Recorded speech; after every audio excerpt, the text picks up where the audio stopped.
Hello friends, in today's session we will discuss about nesting of methods. In the last session we have discussed what is a constructor and what do you mean by constructor overloading. Also we have discussed about the significance of this keyword, right? So when to use a this keyword and how this keyword useful to differentiate between local variables or local parameters and member variables of that particular class. So all these things we have seen it. So in this particular session we will start with a new topic in the method paradigm, that is nesting of your methods, right? And in this particular session also we will use this particular this keyword. Okay, so without wasting any other time, okay, I will start with the nesting of methods. Okay, so this material is referred or created by the MSBT. I have already uploaded on your Google Classroom. You can use it.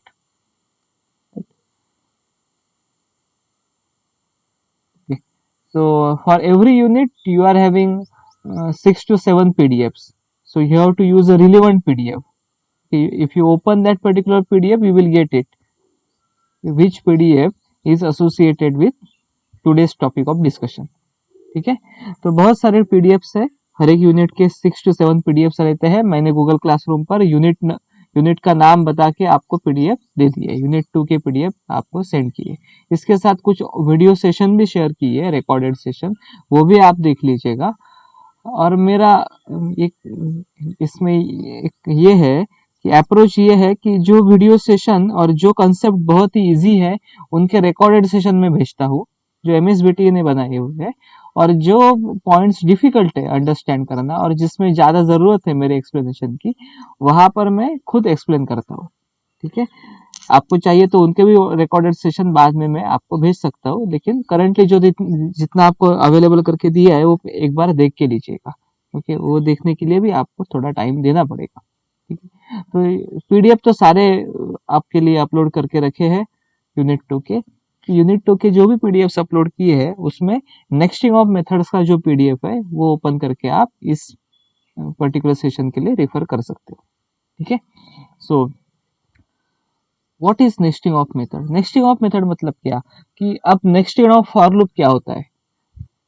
आपके पास एक outer for loop है, इसके अंदर और एक आपने for loop use किया, मतलब आप एक क्या बोल रहे हो, लैडर बना रहे हो. एक आउटर फॉर लूप के अंदर इनर फॉर लूप, उसके अंदर भी और एक फॉर लूप, ऐसे आप यूज कर सकते हो. It is up to you, that is called as a nesting.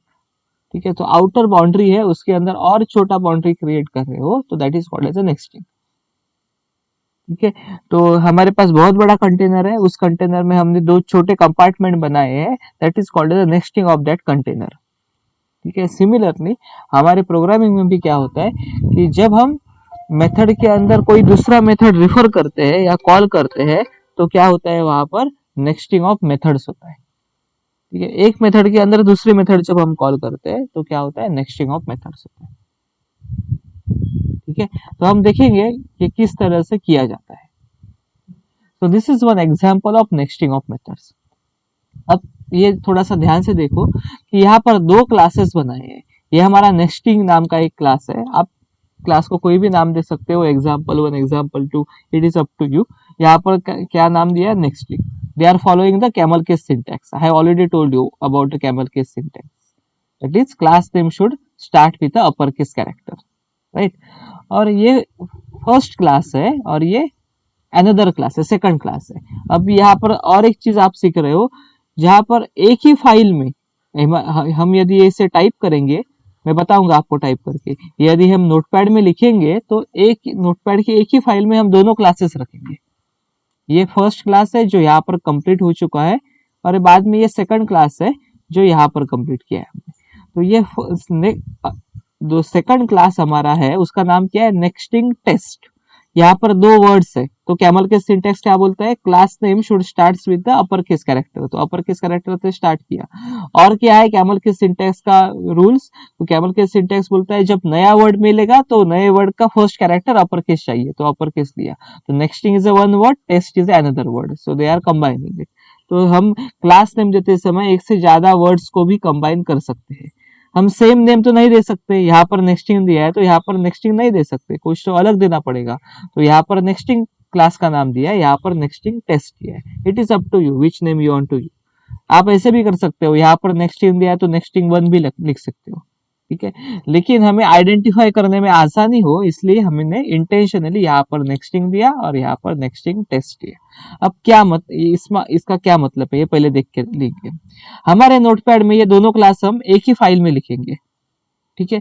अब फाइल को स्टोर करते समय आपको पता है file name must be identical with the class name in which you are having a main method, ठीक है। तो फाइल का नाम और क्लास का नाम आइडेंटिकल होता है। और आज तक हमने जितने भी प्रोग्राम्स देखे वहां पर आपके नोटपैड में केवल एक ही क्लास अवेलेबल था। तो ये कुछ नया सीख रहे हो आप इस सेशन में, इसलिए मैंने ये रिकॉर्ड करके आपको भेज रहा हूँ, ठीक है। तो यदि आपके नोटपैड में केवल एक क्लास है और उसके अंदर मेन मेथड है तो फाइल का नाम और क्लास का नाम डायरेक्टली आइडेंटिकल बन जाएगा, जो भी क्लास का नाम होगा वही आपके फाइल का नाम होगा। लेकिन कंफ्यूजन कब आएगा, ओके, प्रॉब्लम्स कब आ सकते हैं, ओके, कंफ्यूजन तभी आएगा जब आपके नोटपैड में एक से ज्यादा क्लासेस है और आपको उस फाइल को स्टोर करना है।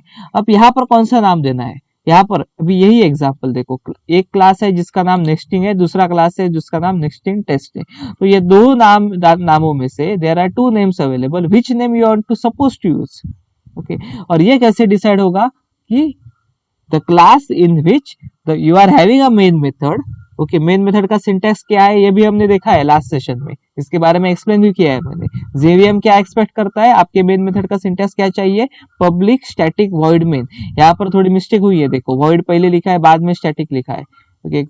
ये जेवीएम यदि हायर वर्जन होंगे तो ये मिस्टेक आइडेंटिफाई नहीं की जाएगी, otherwise it will throw an error. तो बेटर क्या है, पब्लिक स्टैटिक वॉइड मेन, जो हमें फॉर्मेट दिया है उसी तरह से लिखना है।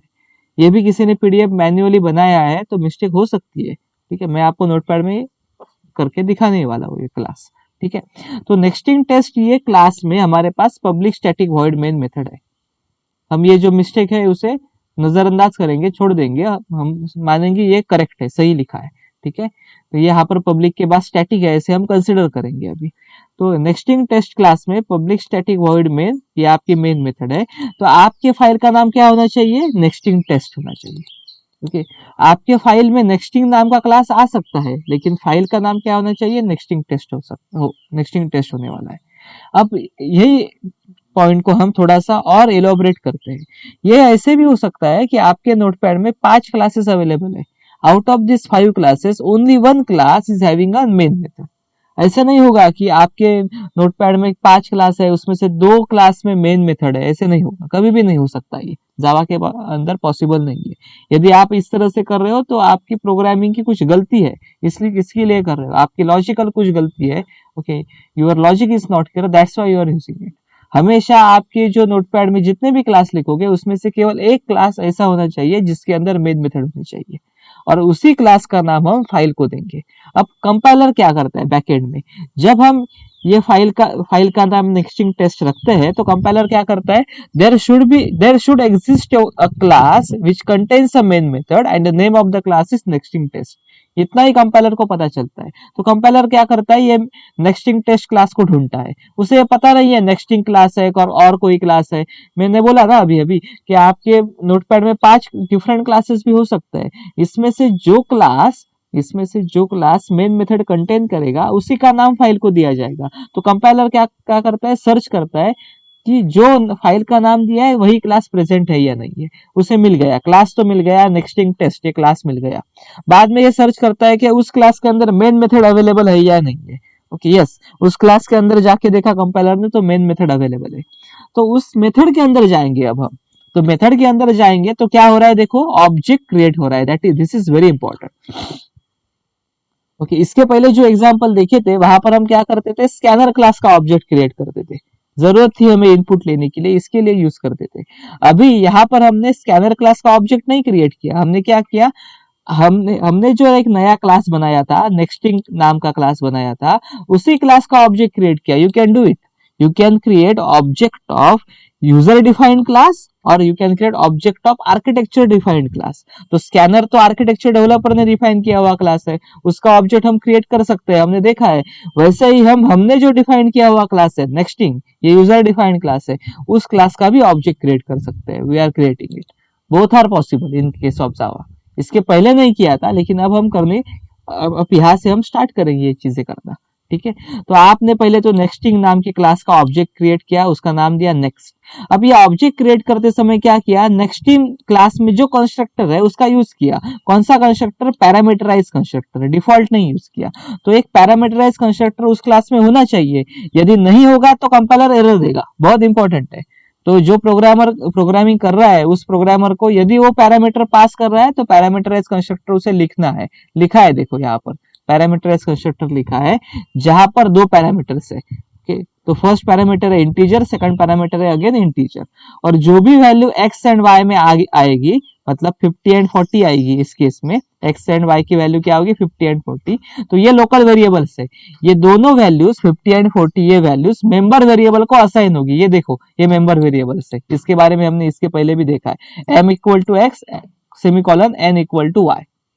अब यदि आपको यहाँ पर member variable and local variable के नेम्स यदि आइडेंटिकल रखने हैं तो आपको दिस कीवर्ड यूज करना होगा। मैं ये आपको करके दिखाऊंगा, मैं एग्जीक्यूट करके दिखाऊंगा कोड, उस समय आपको ये सारी वेरिएशंस मैं आपको करके दिखाऊंगा। फॉर द टाइम बिंग याद रखो कि यहाँ पर हम हमारे मेंबर वेरिएबल से m एंड n और हमारे लोकल वेरिएबल से x and y। x and y की वैल्यू कहाँ से आ गई, यहाँ पर जब कंस्ट्रक्टर का यूज किया तभी क्या हो गई, ये वैल्यूज यहाँ पर आ गई। तो m एंड n की वैल्यू क्या बनी, 50 एंड 40। इसके बाद हम क्या कर रहे हैं, जो ऑब्जेक्ट बनाया था हमने उसका नाम क्या था, नेक्स्ट। ओके, ये बहुत इंपॉर्टेंट है, यहाँ पर भी गलती की है। ओके, तो ऐसा नहीं है कि यहाँ पीडीएफ वेरी करेक्ट है, कुछ गलती हो सकती है, इसीलिए मैं प्रोग्राम को एग्जीक्यूट करके दिखाता हूँ। ये ऑब्जेक्ट जो है वो लोअर केस कैरेक्टर्स में है, लेकिन यहाँ पर क्या दिया है, ऑब्जेक्ट का जो कैरेक्टर है, फर्स्ट कैरेक्टर है अपर केस है। This is not possible. आप यदि ऐसे लिखोगे तो कंपाइलर आपको एरर देने ही वाला है, देने वाला है। ये क्यों एरर्स हुए हैं, क्योंकि ये टाइप किया गया है वर्ड में। ओके, और उसके बाद उसकी पीडीएफ बनाई है, इसकी वजह से ये टाइपिंग मिस्टेक हुई है। ओके, ये पॉसिबल है। शायद ये पीडीएफ किसी लैब असिस्टेंट ने भी टाइप की होगी, फैकल्टी मेंबर ने नहीं की होगी।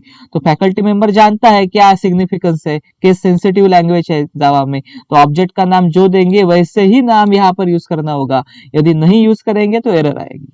ठीक है, तो यहाँ पर क्या है, जैसे नाम दिया है ऑब्जेक्ट का वही यहाँ पर यूज करना है, ये मिस्टेक को अवॉइड करना है। हम देखेंगे नोटपैड के अंदर जब हम इसे एग्जीक्यूट करेंगे।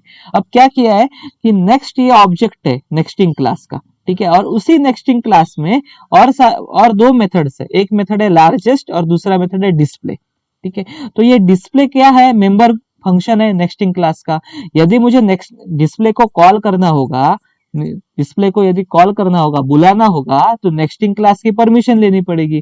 और नेक्स्टिंग की परमिशन लेना मतलब नेक्स्टिंग का ऑब्जेक्ट क्रिएट करना, हमें अब पता है ये सारी चीजें, मेमोरी एलोकेट करके लेना। तो ऑब्जेक्ट तो पहले ही क्रिएट किया है, तो ऑब्जेक्ट क्रिएट किया है तो ऑब्जेक्ट का यूज करके जो भी मेथड है आपको कॉल करना है, मेंबर फंक्शन है, उसे आप कॉल कर सकते हो। तो नेक्स्ट डॉट डिस्प्ले, यहाँ पर भी मिस्टेक है, DIA नहीं है, डिस्प्ले है मेथड का नाम, वही देना है।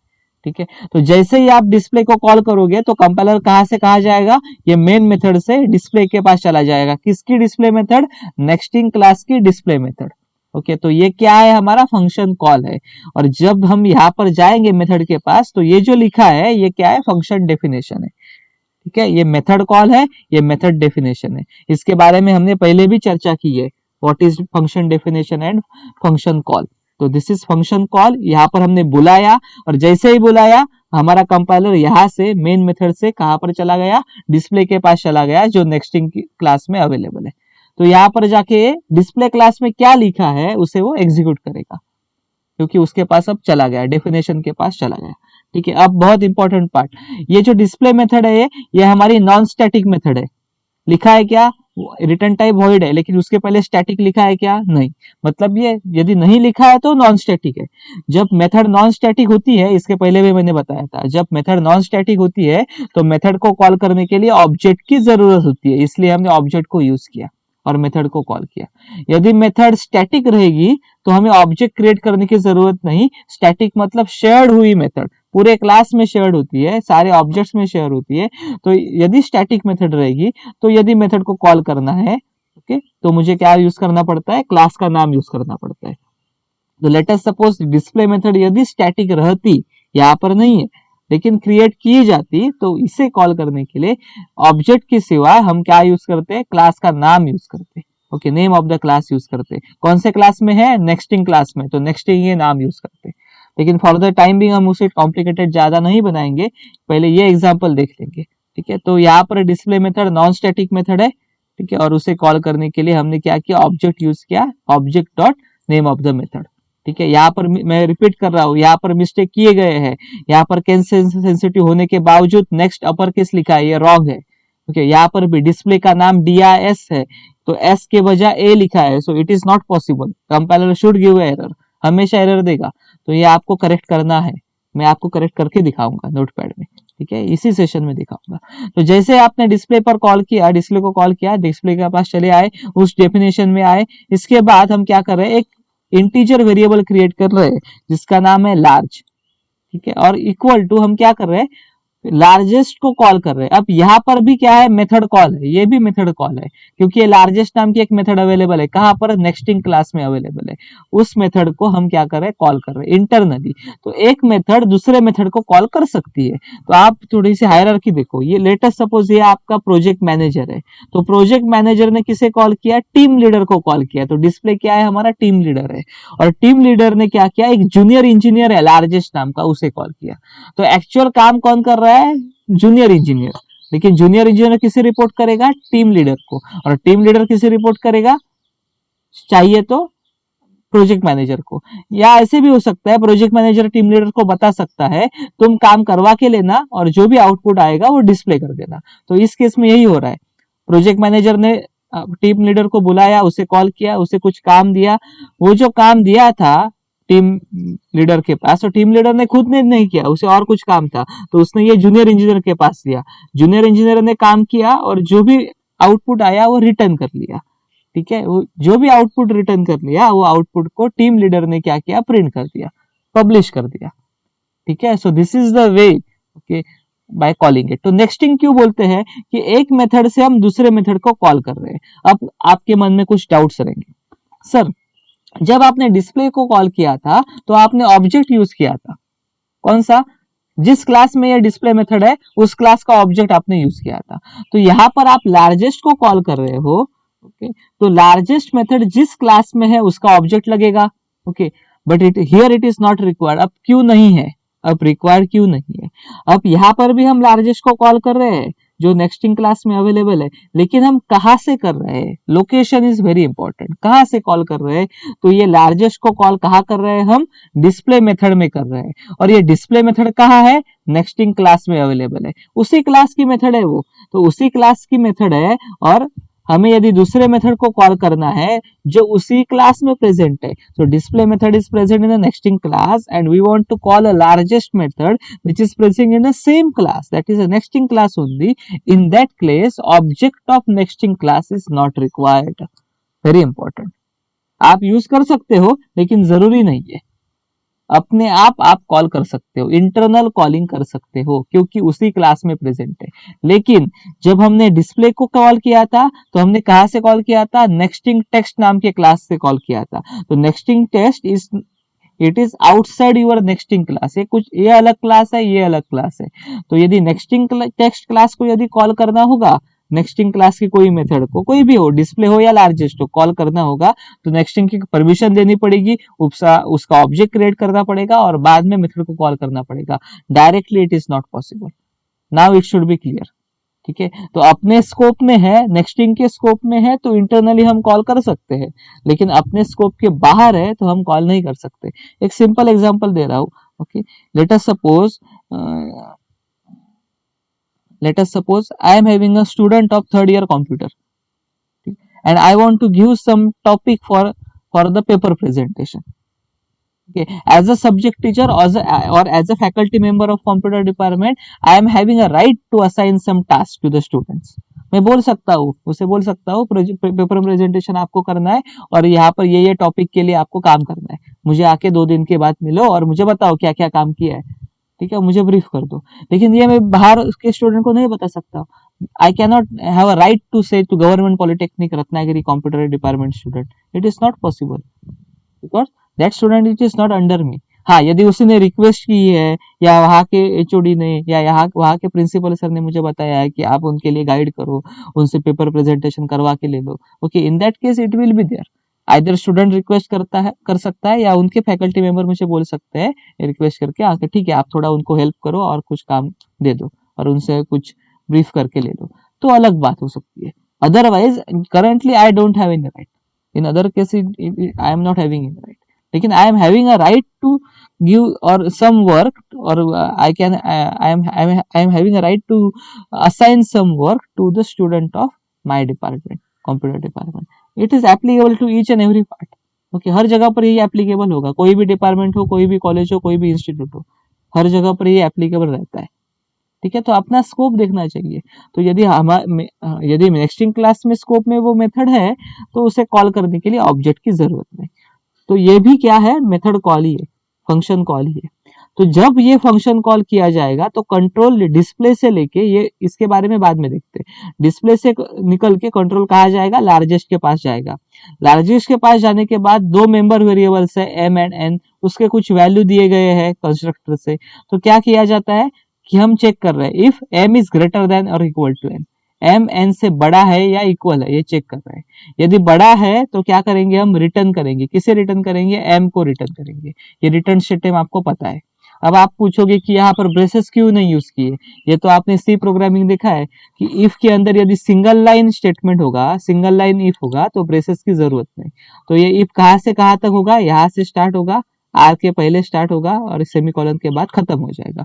तो कहाँ पर, यहाँ पर खत्म हो जाएगा, यहाँ पर it starts at this point and ends at this point। जहां पर कर्सर ब्लिंक हो रहा है वहां पर if आपका एंड हो जाएगा। यदि m बड़ा है n से तो m को रिटर्न करेंगे, यदि m छोटा है n से तो हम क्या करेंगे, n को रिटर्न करेंगे, else रिटर्न n। तो क्या होगा, m और n में से जो भी बड़ा होगा उसकी वैल्यू क्या होगी, रिटर्न की जाएगी। जब वैल्यू रिटर्न होगी तो वैल्यू जो रिटर्न हो रही है तो आइदर m होगी या n होगी। तो m का हमें डेटा टाइप देखना पड़ेगा, m का डेटा टाइप है इंटीजर, n का भी डेटा टाइप है इंटीजर। तो आइदर m आएगा या n आएगा, कोई भी आने दो, लेकिन रिटर्न डेटा टाइप क्या है उनका, इंटीजर। तो वैल्यू कौन सी आएगी, इंटीजर वैल्यू रिटर्न की जाएगी, मतलब इंटीजर वैल्यू आउटपुट की जाएगी। तो जिस डेटा टाइप की वैल्यू आउटपुट की जाती है वह रिटर्न टाइप होना चाहिए आपके फंक्शन का। तो लार्जेस्ट का रिटर्न टाइप क्या है, आईएनटी है। इसके बारे में मैंने पहले भी डिस्कशन किया है मेन मेथड के समय। ठीक है, यदि लार्जेस्ट कोई भी वैल्यू नहीं भेजता, रिटर्न नहीं करता, तो लार्जेस्ट का रिटर्न टाइप क्या आता, वॉइड आता। यदि एम एंड एन ये जो वेरिएबल्स है उनका डेटा टाइप डबल रहता, मतलब डबल वैल्यू रिटर्न होती, तो लार्जेस्ट का रिटर्न टाइप क्या आता, डबल आता। बहुत लोगों को डिग्री होने के बाद भी ये पता नहीं चलता है रिटर्न टाइप कैसे आइडेंटिफाई किया जाता है। बहुत ईजी है रिटर्न टाइप को समझना, आइडेंटिफाई करना। आप देख लो आप कौन सा वैल्यू रिटर्न कर रहे हो, जो भी वैल्यू रिटर्न कर रहे हो, जो भी वेरिएबल रिटर्न कर रहे हो उसका डेटा टाइप देख लो। तो m और n, m या n में से कोई भी मैं रिटर्न कर रहा हूँ तो उसका डेटा टाइप देखो क्या है, इंटीजर है। तो इंटीजर वैल्यू रिटर्न होनी चाहिए, तो रिटर्न टाइप क्या आना चाहिए, इंटीजर आना चाहिए। आउटपुट का रिटर्न टाइप क्या आना चाहिए, इंटीजर। हमेशा यह याद रखना है कि मेथड नेम के पहले रिटर्न टाइप लिखा जाता है, hence it is int place here, method के पहले। जैसे ही आप रिटर्न कर रहे हो, ये कौन कर रहा है, जूनियर इंजीनियर कुछ काम कर रहा है और वैल्यू को रिटर्न कर रहा है, इंटीजर वैल्यू रिटर्न कर रहा है। तो जूनियर इंजीनियर का काम जब कब खत्म होगा, जब वो वैल्यू रिटर्न करेगा तो जूनियर इंजीनियर का काम खत्म हो गया। अब किसकी रिस्पॉन्सिबिलिटी है, टीम लीडर की। टीम लीडर को क्या करना चाहिए, जो भी वैल्यू जूनियर इंजीनियर दे रहा है वह वैल्यू को स्टोर करके तो रखना पड़ेगा, नहीं तो काम की बात ही नहीं हुई। काम तो दे दिया आपने, उसने वैल्यू भी दे दी आपको, लेकिन आपने स्टोर ही करके नहीं रखा। ठीक है, तो ये नहीं चलेगा। आउटपुट जो आया उसे स्टोर तो करके रखना पड़ेगा, आइदर इन फिजिकल फॉर्मेट और डिजिटल फॉर्मेट, कोई भी हो, यहाँ पर डिजिटल फॉर्मेट में। इसीलिए जो भी लार्जेस्ट को कॉल करने के बाद, लार्जेस्ट को कॉल करेंगे तो यहाँ जाएंगे, कुछ तो वैल्यू रिटर्न होगी दोनों में से, जो भी वैल्यू रिटर्न होगी वो फिर से यहाँ से वापस आएगी, यहाँ पर आ जाएगी। तो वैल्यू आने के बाद उसे स्टोर करना पड़ेगा। इसे लेफ्ट हैंड साइड में हमने क्या किया है, वेरिएबल लिया है। और कौन सा वेरिएबल लिया है, ओके, जो वैल्यू जिस डेटा टाइप की वैल्यू रिटर्न हो रही है उस डेटा टाइप का वेरिएबल लगेगा। ठीक है, तो लार्जेस्ट क्या रिटर्न कर रहा है, इंटीजर वैल्यू रिटर्न कर रहा है। तो आपके पास जो वेरिएबल बनेगा उसमें क्या आना चाहिए, इंटीजर डेटा टाइप रहना चाहिए। वेरिएबल का नाम आप लार्ज रखो, लार्ज वन रखो, या L1 रखो, L2 रखो, anything you can give it. Variable का नाम आप दे सकते हो, लेकिन डेटा टाइप आपका इंटीजर ही आना चाहिए, क्योंकि यहाँ पर इंटीजर वैल्यू रिटर्न कर रहे हैं हम, और हमने यदि डेटा टाइप कैर लिया तो नहीं चलेगा, मैच मिसमैच हो जाएगा। ठीक है, so if you are returning a integer value then you should save it ना integer variable only. You can change the name of the variable as per your choice. और ये जो कर रहे हैं हम, ये डायनामिक इनिशियलाइजेशन है, क्योंकि इसका जो फर्स्ट पार्ट है ये वेरिएबल डिक्लेरेशन है, और उसके बाद इक्वल टू के बाद हमने राइट हैंड साइड में वैल्यू ही दिया है। बहुत लोगों को ये पता नहीं चलता है, बहुत लोगों को ये पता ही नहीं चलता है कि ये वैल्यू कैसे है, वैल्यू ही है ना, आइदर m या n जो भी होगा, m ये होगा तो 50 आएगा, तो 50 यहाँ पर आ जाएगा ना, तो वैल्यू आएगी। हम कॉल कर रहे हैं, लेकिन कॉल करने के बाद क्या आएगी, वैल्यू आएगी। ठीक है, तो कॉल केवल प्लेस होल्डर है एक। ठीक है, एक्चुअल में रिटर्न क्या हो रहा है, वैल्यू रिटर्न हो रही है। ठीक है, तो वैल्यू ही आने वाली है, आइदर m की वैल्यू आएगी या n की वैल्यू आएगी, जो भी वैल्यू आएगी ये लार्ज वेरिएबल में स्टोर हो जाएगी, और इसके बाद हम उसे क्या करेंगे, प्रिंट कर देंगे। ये बहुत लोग ये कंफ्यूज होते हैं, यहाँ पर वैल्यू कैसे आएगी, वैल्यू आएगी ना, क्योंकि लार्जेस्ट ये मेथड कॉल करने के बाद मेथड क्या रिटर्न करती है, मेथड वैसे ही नहीं रहती है। ऐसा नहीं होगा कि int large equal to largest, largest ये वैल्यू स्टोर नहीं होगी लार्ज में। लार्ज में क्या स्टोर होगा, लार्जेस्ट फंक्शन ने जो वैल्यू रिटर्न की है वह वैल्यू स्टोर होगी, कोई भी हो। m की वैल्यू यदि 60 है तो 60 होगी, m की 60 है, n की 25 है, तो m बड़ा है तो m की वैल्यू रिटर्न होगी, तो m की वैल्यू स्टोर हो जाएगी। यदि m 60 है, n 80 है, तो n की वैल्यू रिटर्न होगी, तो n की 80 वैल्यू स्टोर हो जाएगी। ओके, जो भी वैल्यू रिटर्न होगी वो स्टोर हो जाएगी, उसका काम केवल वैल्यू को स्टोर करना है। लेकिन इंपॉर्टेंट फैक्ट है कि ये लार्जेस्ट क्या करता है, वैल्यू देता है, डायरेक्टली लार्जेस्ट स्टोर नहीं होता है कभी भी। ठीक है, बहुत लोग ये नहीं समझ पाते, दिस इज वेरी इंपॉर्टेंट। और जो भी आपके पास वैल्यू आ जाएगी लार्ज वेरिएबल में, वो यहाँ पर आप प्रिंट करोगे। सो जैसे आप प्रिंट करोगे तो डिस्प्ले का काम खत्म हो गया। तो डिस्प्ले को किसने बुलाया था, किसने कॉल किया था, मेन मेथड थे। तो डिस्प्ले का काम खत्म होने के बाद डिस्प्ले क्या करेगा, फिर से यहाँ पर आएगा कि रिटर्न तो कुछ नहीं करेगा, रिटर्न वॉइड, रिटर्न करने की जरूरत नहीं, आउटपुट दिखा दिया उसने, तो रिटर्न तो कुछ नहीं करेगा, लेकिन यहाँ पर आ जाएगा, वो बताएगा मेरा काम तो खत्म हो गया। जैसे डिस्प्ले का काम खत्म हो गया, मेन का भी काम खत्म हो गया, अपने क्लास का भी क्लास का काम खत्म हो गया, पावर पार्ट इज ओवर। ठीक है, यदि यहाँ पर लार्जेस्ट की जगह पर स्मॉलेस्ट किया तो रिवर्स हो जाएगा, स्मॉलर वैल्यू आ जाएगी, ये कंडीशन चेंज करनी पड़ेगी, remaining part is as it is. ठीक है, so this is called the nesting of method. तो मेन मेथड से हम क्या कर रहे हैं, नेक्स्टिंग क्लास के डिस्प्ले मेथड को कॉल कर रहे हैं, और डिस्प्ले मेथड इंटरनली क्या कर रही है, उसी क्लास की अनदर मेंबर फंक्शन को कॉल कर रही है, लार्जेस्ट को, और वहां पर उसके ऑब्जेक्ट की जरूरत नहीं है, hence it is called as the nesting of methods. ठीक है, और यहाँ पर दो क्लास बनाए हैं, हम देखेंगे इसे, हम इसे क्या करें, एग्जीक्यूट करके देखेंगे। इसके बाद दिस कीवर्ड है, दिस कीवर्ड का सिग्निफिकेंस बताया है, distinguish local variable from the global variable और मेंबर वेरिएबल्स। ठीक है, और कैसे यूज किया करते हैं ये भी आपको दिया है। यहाँ पर थोड़ी बहुत मिस्टेक्स है, तो हम क्या करेंगे, खुद करके देखेंगे नोटपैड में इसे। If a method in Java calls a method in the same class, calls a method in the same class, अभी अभी किया है हमने, डिस्प्ले मेथड लार्जेस्ट मेथड को कॉल करिए, that is called as a nesting of methods. Correct answer is nesting. So बहुत easy है। The keyword dash is useful when you need to refer the instance of a class from its method this. ठीक है, तो अब क्या करेंगे, हम notepad open करेंगे और हम एक नया प्रोग्राम बना के देखेंगे। Let us do it.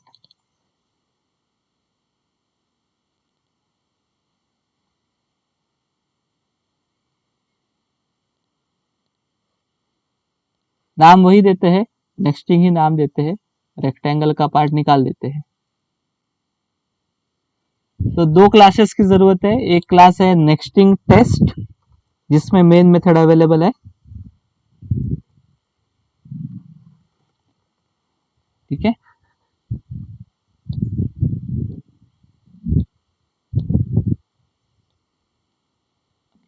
और एक क्लास है, वो कौन सा है, नेक्स्टिंग।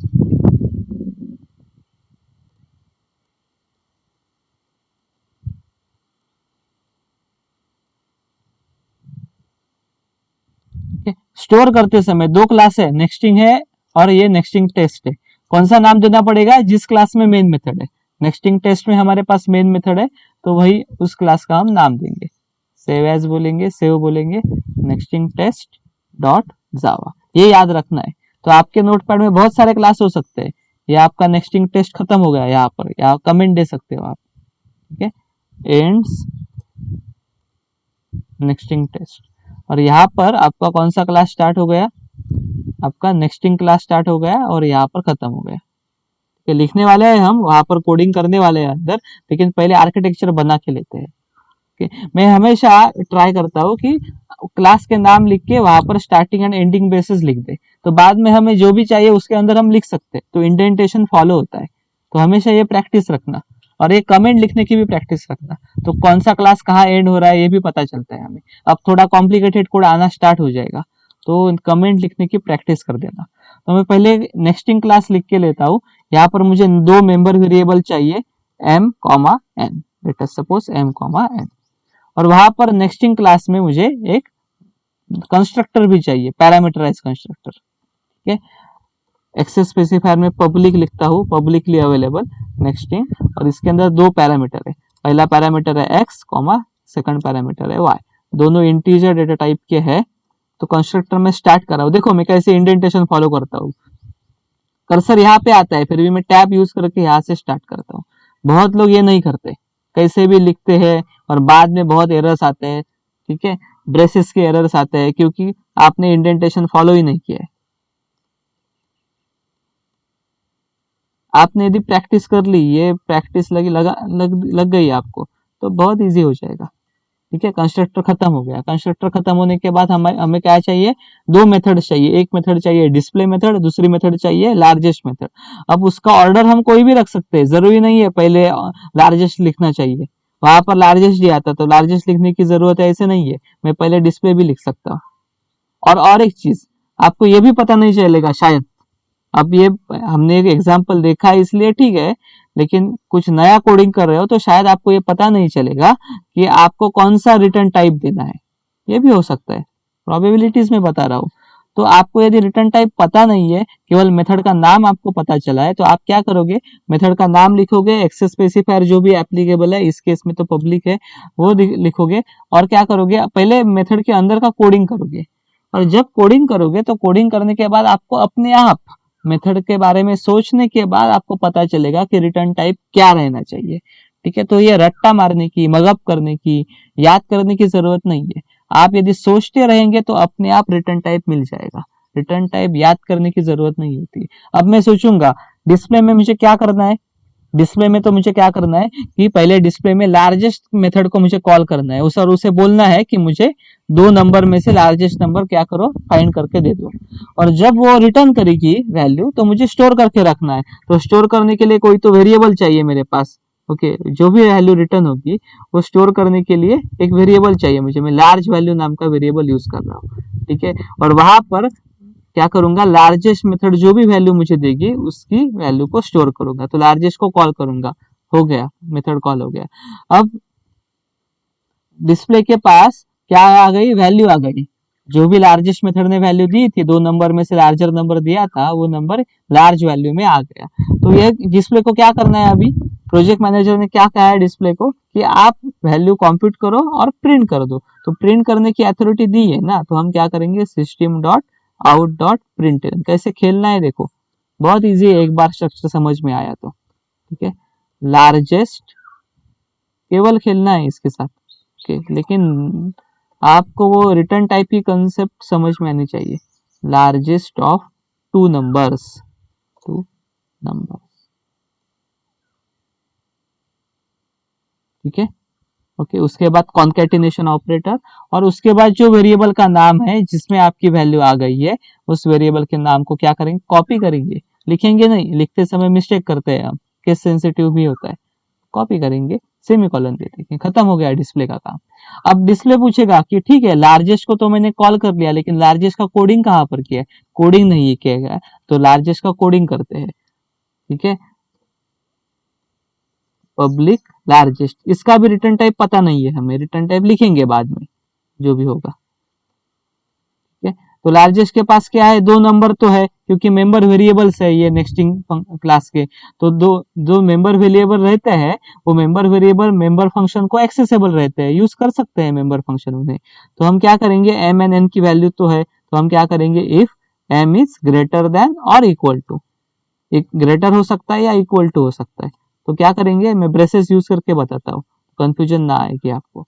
एल्स में क्या करेंगे, रिटर्न कर देंगे, इसे रिटर्न करेंगे, रिटर्न m को रिटर्न करेंगे। यदि ये नहीं है, m छोटा है n से, तो क्या करेंगे, एल्स पार्ट में जाके, एल्स पार्ट में जाएंगे और n को रिटर्न करेंगे।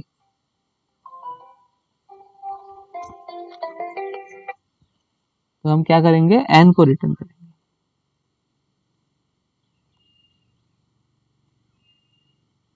ठीक है, तो आइदर m और n दोनों में से कोई तो एक आएगा। ठीक है, तो अब लार्जेस्ट मेथड क्या करेगी, इंटीजर वैल्यू को रिटर्न कर रही है, तो रिटर्न टाइप क्या चाहिए लार्जेस्ट का, अब फिल करते जाएंगे int। अब डिस्प्ले के पास चले जाएंगे, डिस्प्ले के पास वैल्यू तो आ गई, डिस्प्ले एक्चुअली आउटपुट दे रही है, ओके, शो कर रही है, तो डिस्प्ले कुछ रिटर्न नहीं कर रही है ना, तो डिस्प्ले का रिटर्न टाइप आएगा वॉइड। ठीक है, हो गया डिस्प्ले तक। ठीक है, अब ये डिस्प्ले को कॉल करना चाहिए किसी ने, अदरवाइज ये वर्किंग नहीं होगा। तो डिस्प्ले को कौन कॉल करेगा, नेक्स्टिंग टेस्ट क्लास कॉल करेगा। तो कॉल करने के लिए डिस्प्ले जिस क्लास में प्रेजेंट है उस क्लास का पहले ऑब्जेक्ट क्रिएट करना पड़ेगा। ठीक है, नेक्स्टिंग इक्वल टू न्यू, मैंने देखो क्लास का नाम कॉपी किया, लिखा नहीं, ये प्रैक्टिस करो। बहुत लोग लिखने जाते हैं और अपर केस लोअर केस में मिस्टेक कर देते हैं। 50,45 करता हूँ, चलो कुछ वैल्यूज को चेंज कर। ओके, तो आपने ऑब्जेक्ट तो बना दिया, नेक्स्ट पार्ट में ऑब्जेक्ट का यूज करके मेथड को कॉल करोगे। डिस्प्ले खत्म, जैसे आपने कॉल किया वैसे डिस्प्ले के पास आया, डिस्प्ले ने कॉल किया लार्जेस्ट को, लार्जेस्ट ने कंप्यूट किया, रिटर्न की वैल्यू लार्ज वैल्यू में आ गई, उसे हमने शो कर दिया। ठीक है, तो पहले तो हम इसे रन करते हैं और देख लेते हैं कि whether it is working fine और नॉट।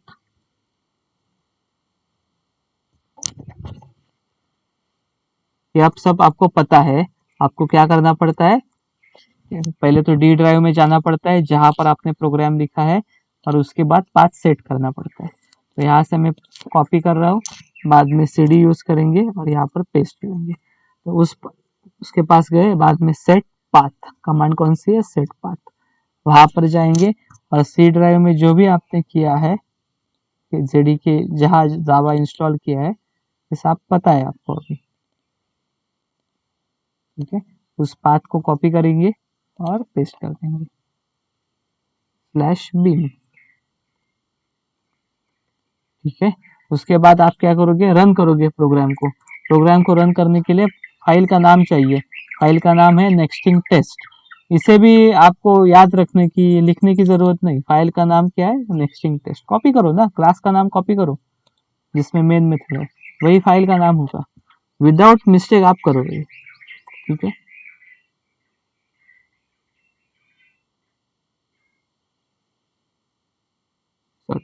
सेट पाथ में थोड़ी गलती हो गई, पहले सेट पाथ करते हैं, यहाँ पर बीन के पहले स्लैश है। ठीक है, हाँ ये हो सकता है, ऐसे गलती हो सकती है, इसीलिए क्या आया, Java C it not the command, उसे कमांड पता ही नहीं चली। अब देखो यहाँ पर ये गलती हुई है, लेकिन इससे कुछ सीखा है हमने। देख लो यहाँ पर, ये जो यहाँ पर प्रॉब्लम आ गई, हमें एरर आ गई, क्यों आ गई, क्योंकि जावा सी उसे पता नहीं चल रहा है। और क्यों नहीं पता चल रहा है, यहाँ पर हमने पाथ देते समय, सेट पाथ करते समय मिस्टेक की थी, इसकी वजह से उसे जेडीके कहाँ है वो पता नहीं है, और जेडीके कहाँ है पता नहीं है, इसलिए कंपाइलर पता नहीं चल रहा है, इंटरनेट कंपाइलर पता नहीं चल रहा है, इसके लिए ये कमांड भी पता नहीं चल रही है। तो ये कमांड पता चलने के लिए पहले तो पाथ सेट करेक्टली होना चाहिए। तो हमने फिर से पाथ सेट किया, जो मिस्टेक थी वो निकाल दी, और अब रन किया तो हमारा प्रोग्राम रन हो गया। तो दैट इज वेरी इंपॉर्टेंट। आपके पास इंस्टॉल है आपके मशीन में, इसका मतलब नहीं है कुछ, आप जब तक पाथ सेट नहीं करते हो तब तक उसको कुछ मतलब नहीं होता। Largest of two numbers is 50। यदि हम यहाँ की वैल्यूज को चेंज कर देंगे, यहाँ पर लेटर सपोज 60 करता हूँ मैं, ठीक है, और यहाँ पर मैं लेटर सपोज 85 कर देता हूँ। ठीक है, तो अब n बड़ा है तो 85 वैल्यू रिटर्न होनी चाहिए। अब फिर से पाथ सेट करने की जरूरत नहीं है, लेकिन हमने सोर्स कोड को चेंज किया तो कंपाइल करो, जावा सी से कंपाइल करो और बाद में रन कर दो, आउटपुट आ जाएगा, largest of two numbers is 85। So it is there, if you work out correctly then you will get it. अब इसी में हम दिस कीवर्ड को देखते हैं। अब दिस के बारे में पहले भी बताया था।